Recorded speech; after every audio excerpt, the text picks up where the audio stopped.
One of the most powerful ways that I developed sales confidence as a jewelry maker and as a business owner was being on QVC and going through their sales training.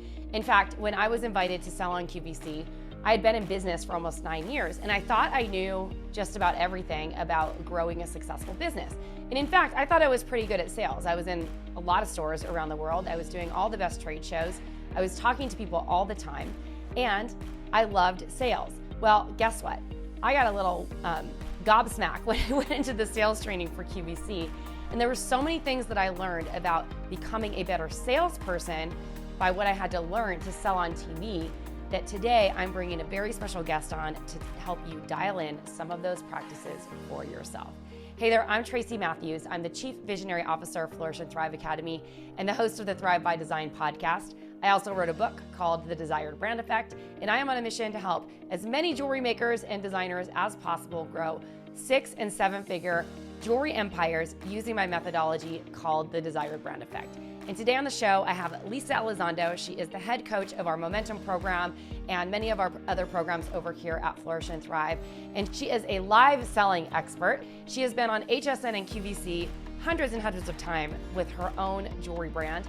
And she's gonna share with you, or we're both gonna actually discuss some of the best ways to, or some of the best things that you can pull from those live selling experiences to really increase and grow your online sales, your virtual trunk shows, and your in-person sales experiences. So let's dive in to today's episode.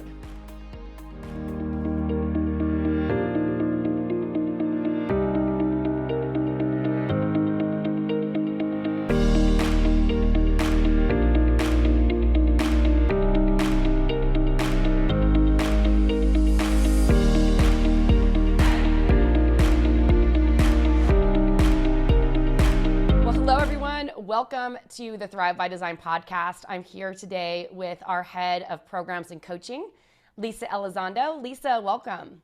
Hi, Tracy. So good to see you, as always. I'm so excited to have you on here. Have we even done a podcast interview together yet? No, very first time. Lisa's been with the company for like a year and a half, and we realized we've never done a podcast episode together, which is kind of crazy. So I'm going to have you on regularly now, which is silly. Well, let's see how this goes first. It's going to go great. I know it's going to go great. So Lisa is our head of programs. She runs our Momentum program specifically over here at Flourish and Thrive Academy. And I wanted to have Lisa on the show today because we originally met back in the day, maybe like 15 years ago. I think we met at the accessory circuit, didn't we? It was that or JCK. It was one of the shows, I think. Or JCK. We don't know. Mm-hmm. And I was introduced to Lisa randomly because she was on QVC all the time with her watch line, her and her husband's watch line. And I was trying to pitch QVC and get into QVC and do my own live selling show, which I did. I was on air twice. It was like one of the best experiences of my life. Also a rough experience, but I'll explain what I mean by that later.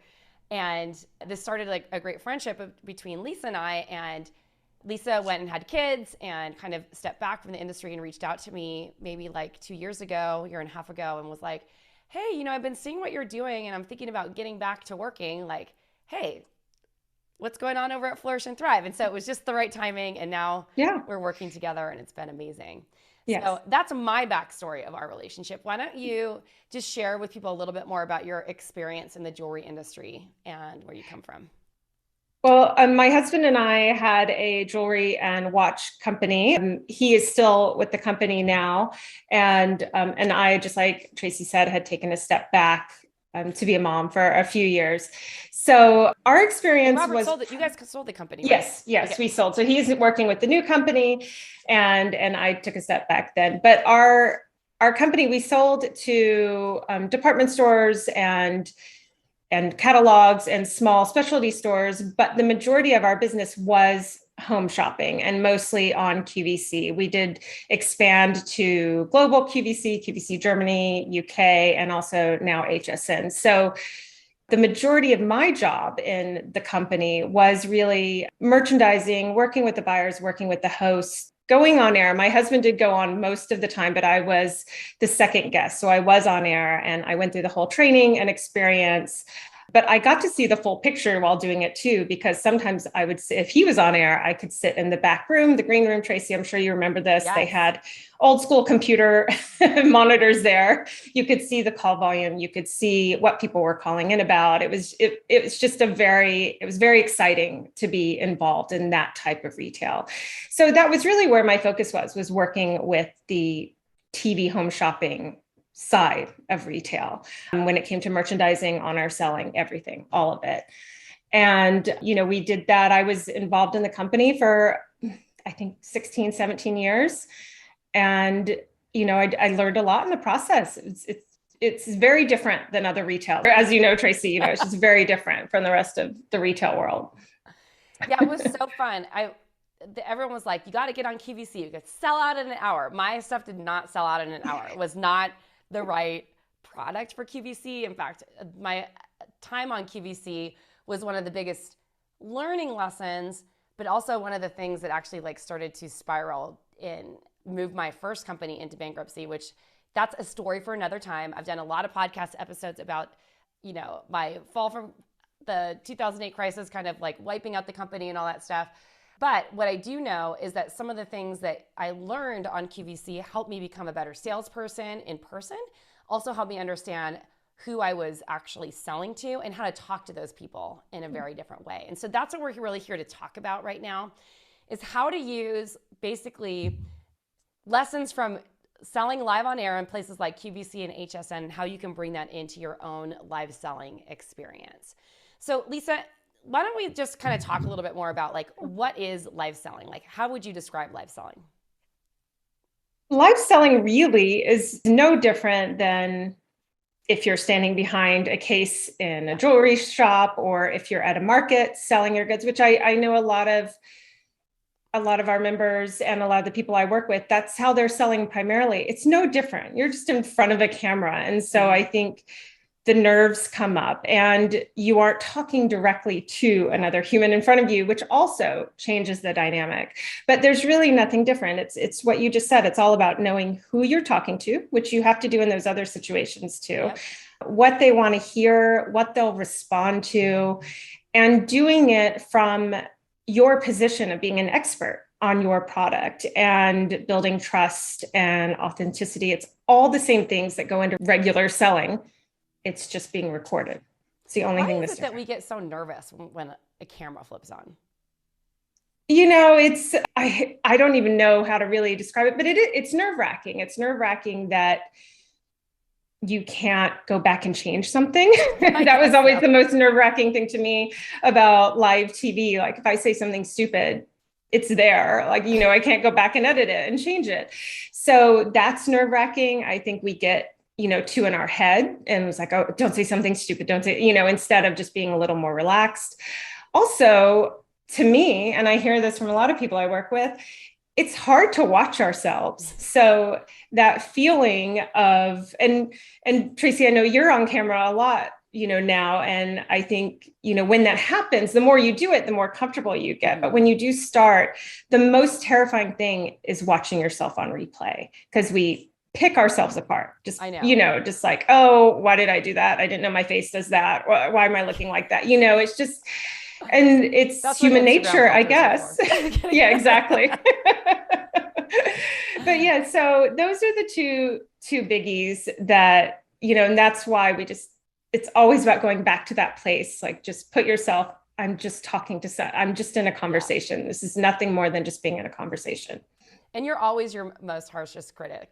And yeah. I was laughing so hard because this morning I was posting a reel or something, and I was like, oh my gosh, I need to get this thing recorded, and I do not want to be on camera right now. And then I was holding my phone. You can't see this if you're listening to the recorded question.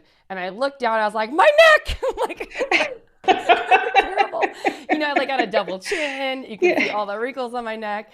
And I was laughing because I'm like, oh, if I just hold the phone back up this way, I look fine. It's right. And I think we all can get in our heads and feel weird about how we look and all the things. But at the end of the day, it's just about being you in a different format and being able to talk to who you're actually selling to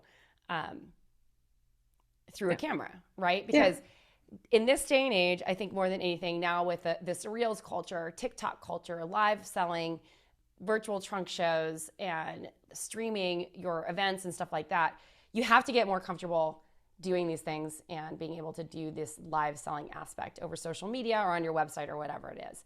In fact, I think the pandemic really brought to the table many companies that were all like focused around video selling. I know like 3 or 4, I know Comment Sold is going like super deep into this right now. And if you haven't used Comment Sold, it's basically just like you comment sold underneath a video or a post or whatever it is, you plug it into your social media channels, and it automatically sends someone an invoice and they buy your product. So it's there's so much technology that's coming out now all around live selling that it's just another channel for you to reach people and to be able to make sales without actually having to be in someone's physical presence. And I don't think it's going away. In fact, our best-selling bundle over at Flourish and Thrive is our virtual trunk shows that sell bundle. And I'll have a link in the show notes. We're probably going to retire it this year. So if you're thinking about grabbing it, make sure you get it now. And it's always been like a winner because while today we're going to be talking about some of the characteristics of showing up on live video, that shows you how to like actually map it out and plan it out and get the whole thing organized so that you're ready to go. So Lisa, let's talk first, like, you know, when we both went through our QVC training or you went through your HSN training and you had to be live on camera and all the things, one of the things that was a huge aha for me and I was already in business for like 8 or 9 years by this time, is like the real reasons why people buy jewelry. And so they walked us through this sales training and they're like, okay, so like when someone's looking at your piece of jewelry or like this piece of jewelry, they would be holding something up. What are they thinking about that? Like, or like, what are the things that you think is going to make someone buy that? And so I started saying things like, oh, well, it's like really lightweight on your ears. Or I'm like, oh, it's like such a pretty design. And like people were saying like, oh, this and that. Then someone comes up and she's like, nope, nope. And someone's like, it makes you feel sexy. And she's like, that's a little closer. Or you feel like a little flirty or like a little bit more stylish when you're pulled together. So one of the first key takeaways that I want you guys to take away is that when you're talking about your product, you need to be thinking through the lens of like, what's in it for the people buying this? Like, how is it going to make them feel? And how is it going to really up-level their experience of your jewelry, I guess is the best way to put it, like when they wear your products. Lisa, what do you have to add to that? Because then my next question to you is like, how do you've done so much live selling on TV, which is like even more nerve-wracking than a small social media audience. How do you use that in order to speak directly to a customer? Because I kind of want to dive into that. Yeah, well, I think, you know, you're right. It's mostly about how will this make, and I'll use her and she because we're selling jewelry. So that's usually who I was selling to was women. So how will it make her feel, and really dive into that. But some other things you can ask that are outside of just, you know, the characteristics of it, like the metal and all that kind of stuff. It's what will it do for her? Will this make her life better? How will it improve her life? And does she know the details and understand it? That's also a very, very big one. When it comes to jewelry, there's so many variables. There's clasps, there's different types of clasps, there's stretch bracelets, there's, you know, different types of earring hooks, there's sizes, bracelet sizes, necklace sizes, all of this stuff they need to know before they make their final decision.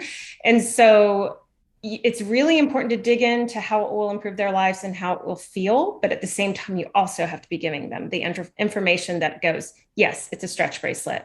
I can do that. I can put it on. So, you know, this can be really hard, this part, because a lot of times, and I've had this experience, I've heard many people are just like, it's just a bracelet. You know, it's just a bracelet. And it's hard to sit there and say, how will this improve someone's life when we're thinking about it that way?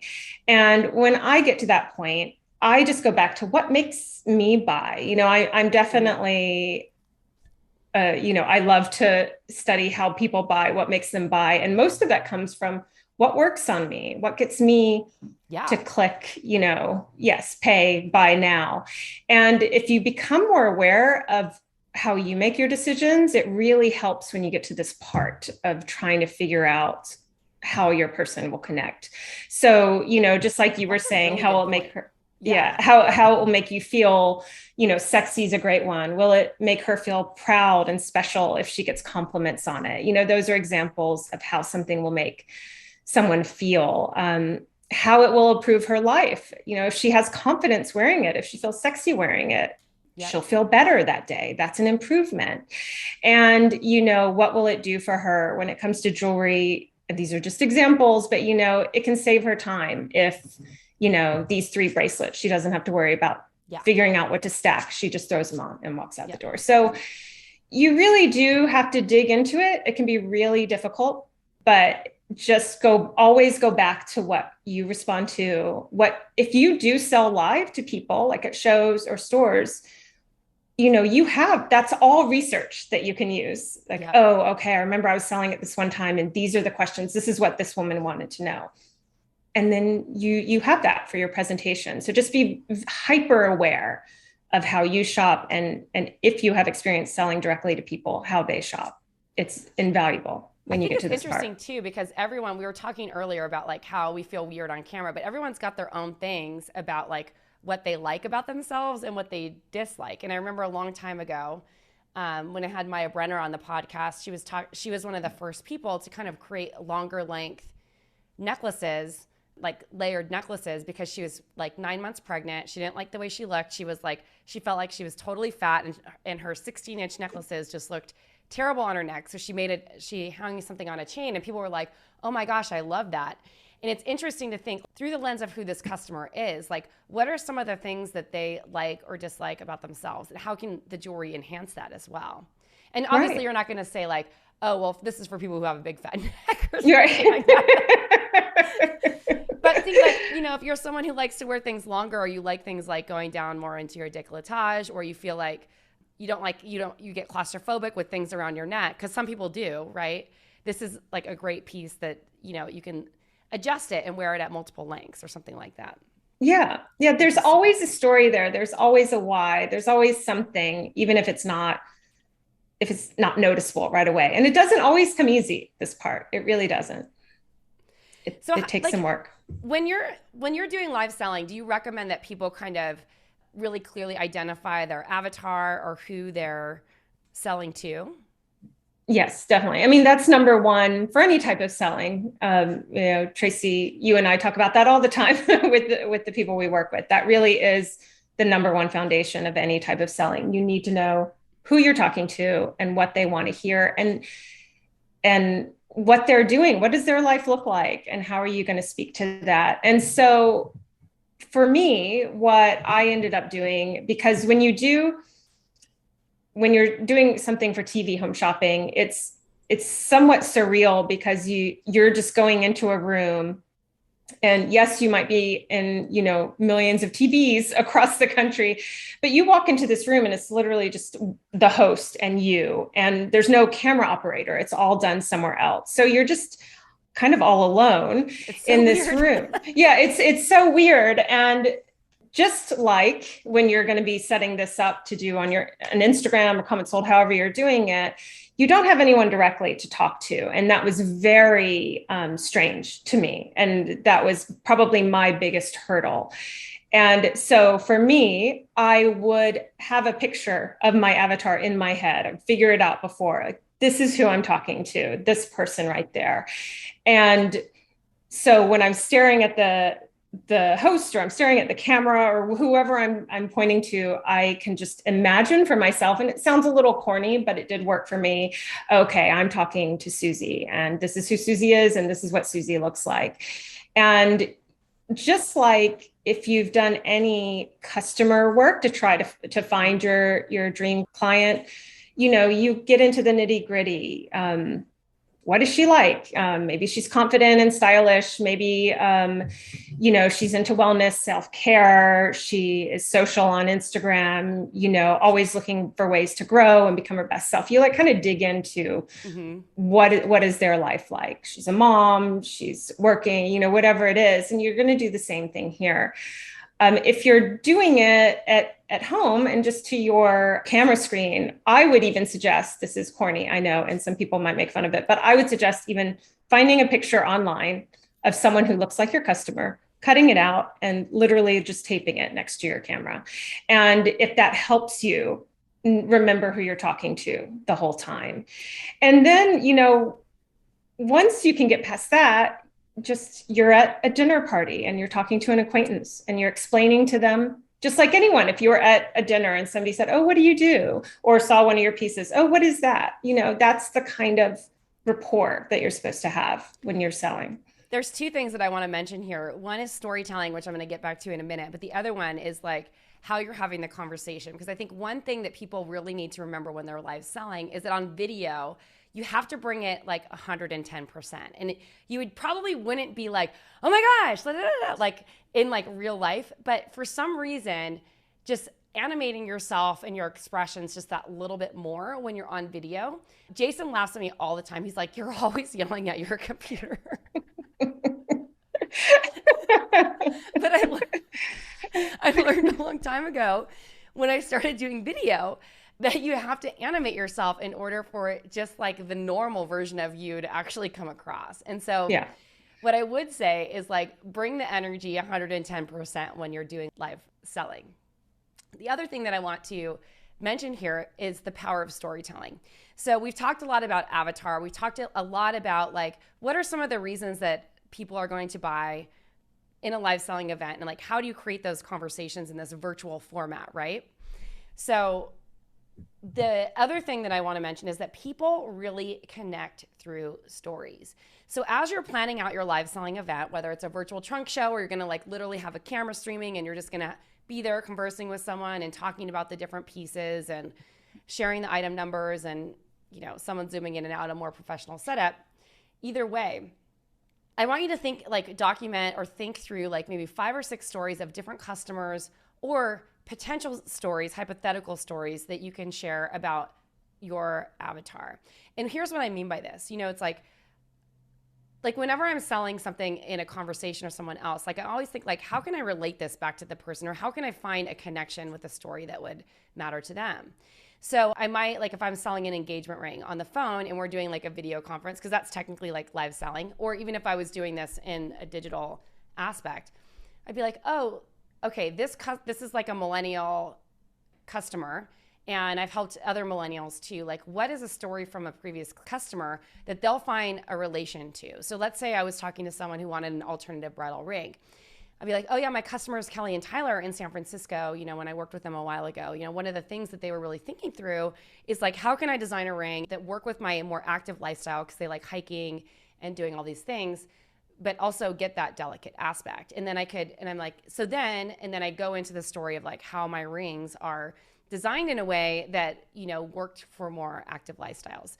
I don't ever recommend wearing an engagement ring or wedding band, rock climbing, or doing a ton of things with your hands, but they are designed in a way that they could be worn like from, hiking the mountains of Marin all the way to a nice dinner like in downtown San Francisco. So think through the lens, like what are they doing? What's their day-to-day like? Like that kind of helps you get into some of the connections or the reasons. Like Lisa mentioned before, well, this is just a stretch bracelet, but think about all of the busy moms out there. And if you're a busy mom, you get this. Like busy moms do not have time to really swap out their jewelry, but a lot of them want to look great. I know Megan Bohm, who is a graduate of our Momentum program, like she came to us because she already had like a really strong like wholesale business, but she wanted to be selling more online. Like one of the things that she really leaned into when she was trying to sell more of her stretchy stack bracelets was thinking like, how can my customers that are like people in Northern California, because that's where she lives,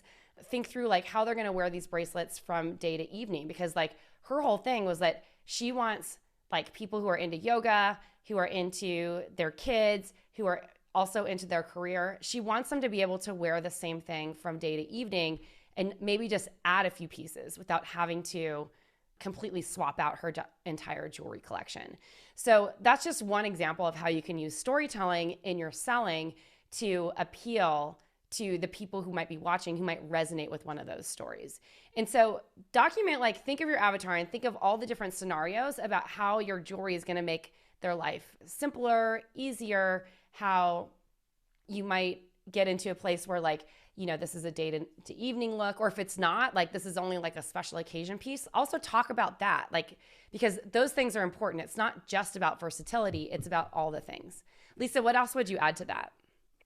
Well, I think, anytime you can tell a story, it's entertaining and you're selling. It's good. They have a reason to keep listening. And the other way to do storytelling is also if there is a story behind the design, Yes. or something really special about it, you chose special stones, whatever it is, you can also share that, because one of the reasons that the home shopping networks have guests come on, because they have a trained professional hosts. The hosts are amazing, could sell everything or anything, but they don't need the experts there. They learned at some point that having the expert or the designer there boosted sales. And the reason is because you're hearing it straight from their mouth. Yes. Why was this designed? Why is this special to them? Why do they want to share it with us? You're hearing all that, and it's very powerful. And it's all about connections, whether you're telling a story like Tracy, where you're saying something from a previous customer that could help the new customer see themselves in the jewelry, or you're telling them, this is really special to me. My grandmother loved opals, and I decided to do this collection, to honor her. So there's even always like talking about like a the history story of opals and their energetic qualities or something like that. Yeah, there's always a story there. There's always a way to connect. I will say, as much as as how important all of that is, we are working with customers now with a very short attention span. Yes. And I just recently did a training for selling on air. And they said, that they have figured out that you might only have someone's attention for 1 minute or less, because even if they have your Instagram live on, they might also have their TV on, and there might also be, a podcast on. And that sounds insane, but we all know that's how we're living. So your Instagram live might be on and she might look at it, but then look over there. So you really have to, before you even turn the camera on, figure out your stories, figure out your selling points, figure out all the things we've been talking about, and kind of write out, it doesn't have to be a strict script, but to keep yourself on path. I mean, I can definitely ramble. And I think once the camera comes on, a lot of people tend to ramble because we have our nerves happening too. So you just want something where you're going to tell this story, you're going to keep it tight, and then you're going to go on to the next feature too. I love that, which is so good. So you keep it moving, keep on going, get through each of the pieces quickly. My stories were way too long for that. It can be hard too when you have to fill up time, because that's also in our head. Like, well, I need to talk long enough. But also, live selling doesn't just start and end with like an event, because you can be live selling all the time. And it doesn't necessarily have to be live on video. These kinds of storytelling aspects and elements can be used on all sorts of video content, which we know is king. So Lisa, is there anything from like a speaking and selling standpoint that you think is really important that we haven't covered yet? I think, it all comes down to, we've already talked about connection, which is the biggest thing, but then second to that is authenticity and trust. And what I mean from that is that people can tend to be told to sell. You have to do the hard sell, say whatever it takes to sell. And what that can lead to is maybe saying something that you're not lying, but maybe isn't the absolute truth or not the most helpful thing. I guess an example would be, to make a promise that the piece can't keep, because they're looking at you. They should be looking at you as a friend who's helping them make a decision on what they buy. So, you would never want to say this bracelet will fit everybody perfectly, because that's not true. So you can say something like, this bracelet will fit up to a 7-inch wrist, just fine. Or, we have 3 sizes and, most likely it will fit most wrist sizes. You're helping them, because the one thing you don't want is them to get the product and say, well, they promised me this and it doesn't work for me. Every product is not for every person. So you really are coming from a place of friendliness and helpfulness to help them know which piece is for them and which piece will fit in their life. And that's where the trust and the authenticity comes from. Like, they can trust everything out of your mouth. You're not going to say something just to sell it to them. You're going to be honest, and you're going to tell them why this works. You're going to tell them the story. You're going to connect with them. And if that's not the right one for them, they're going to trust you when they do see the right one. And the other thing is really getting confident that you are the expert of your product. You are the only one that can sell it like you can. And I think it is important to say, I'm the expert before you go on air. You know, that's not a word that we ever say about ourselves, I don't think. And it's kind of weird to say, but you are. Like, you designed that piece, you made that piece, you picked out all that is yours. No one knows this like you do. And the confidence that comes from that, knowing that no matter what's thrown at you, if it's about these items, you can handle it and you'll know the answer. There's like confidence there. Of course, that's so true. And one of the things back in the day when I would interview buyers and ask them about, like, you know, what do you think is better? Because all these designers wanted to get a sales rep and stuff like that. And, you know, that's still a great play if you are trying to sell wholesale and you're at the right point for it. But the stores would always say, usually they'd like, I always prefer buying from the designer because they know the most, they know about their product the most, and they're the best advocate for their brand. And so just like selling to a retail store, just like selling to anyone, you're always going to be your best salesperson. Yeah. You just need the confidence to get there, whether it's live selling or in person or whatever. Right. So I think I kind of want to cap it there. I mean, there's some obvious other things that you might want to consider when you're live selling. Really comes down to, you know, equipment. You want to make sure that your product and you are lit really well so it looks good. You want to make sure that you're engaging with the camera and you're actually looking into the lens so that it looks like you're looking at them. And like when you're actually talking to them, obviously if you're looking down at the jewelry or something like that, that's a different case. And you want to just practice. I mean, the first time you do it, you might feel super awkward, but at the end of the day, the more you practice and the more that you do this, the easier it gets. Yeah. Lisa, I have a question for you. How long did it take before you felt comfortable being on camera with QVC and HSN? You know, I never got over the nerves right before. Oh, yeah. But I think it was probably like the third time. Then, you know, you just kind of, the first time was nerve wracking. I'm sure I was like sweating insanely, but, but I think maybe by the third or fourth time, then you're still nervous and you still want to sell the product, because we also have those emotions too. It's not just you're nervous about being on camera. You want to be successful at selling your product. But, you know, then I felt a little more comfortable. I had already done it twice and I didn't screw anything up. And so then after that, you know, I'm just like, okay, I can do this. And also we all have to remember, if you make a mistake, so what? You're human. Like, you're human. No one cares. It's not going to change anything. If anything, we know that people just like seeing realness from who they're buying from. That is what is the most connected. Like, that's who I connect to when I see someone that's being real and doesn't seem too produced or fake. So just don't overthink it. Practice, practice, practice, and you'll get used to it. And it makes you, I think the mistakes also make you human. Yeah. Yeah. And just have fun with it. It should be fun. It's exciting. It's exciting that we have this technology to be able to do it now. This is still, you know, like fairly new, that just anyone can do a virtual trunk show instead of waiting to go on QVC. So, you know, it's really exciting. And I just say, just have fun with it. Yeah. So Lisa, I'm going to put you on the spot here. What are you most excited about that's coming up in Momentum over the coming months? This is going to be released in the middle of the summer. Yeah. The holiday season. Yes. Yeah. So I always like that part. I always like gearing up in the summertime and into fall, gearing up for fourth quarter. I'm a merchandiser and, you know, an item person at heart. And so I just love all the planning and all of that goes into what am I going to promote for the holidays? What items are my best gift items? I love all that stuff.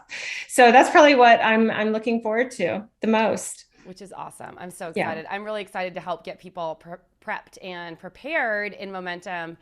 We're going to be doing like this holiday sales accelerator cohort inside of the Momentum program, which is going to be super fun to help everyone get prepared for the months leading up to the holiday season, which is going to be amazing. I agree. It's going to be fun. Lisa, thanks for being here. Thank you, Tracy. Thank you so much for listening to the show today. If you enjoyed this channel and this video, make sure that you subscribe to our channel, that you click that little notification bell, and you share this video with a friend. And if you'd like to work with us a little bit more on your online sales, make sure that you join us for our Train Your Customers to Buy From You Online Holiday Sales Edition. If you're interested in learning more about that, it is a 12-week sales accelerator where we're going to help you dive deep into tried and true sales strategies that are inflation and recession proof, that are going to help you get to the nuts and bolts of making an impactful holiday season for yourself. So head on over to flourishthriveacademy.com/TYC and check out what it's all about right there. Ciao for now.